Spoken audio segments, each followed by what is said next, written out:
Hey guys, Jeremy Cheney here, and today I'm going to tell you how to purchase a car from home. So the first step is the vehicle selection. How do you decide which vehicle you want? Our websites have photos of the vehicle, and if you need to do a test drive, we can schedule a test drive at your home or business.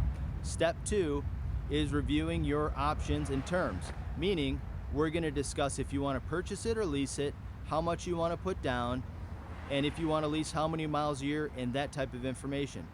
Step 3 is the collection of information, which is your credit application, getting your license, your registration, your insurance, all the things we need to move to step 4, which is securing your loan. We're going to send your information to the bank to secure your financing. And then the last step is the delivery. We're going to detail your car, fill it up with gas, and drop it off to your home or business. Guys, it does not get any easier than this. It is the absolute easiest way to buy a car, and us at the dealership, we are fully prepared to do this and help you guys out and make it very seamless. So if you have any questions or need any more information, please reach out. Have a great day, guys.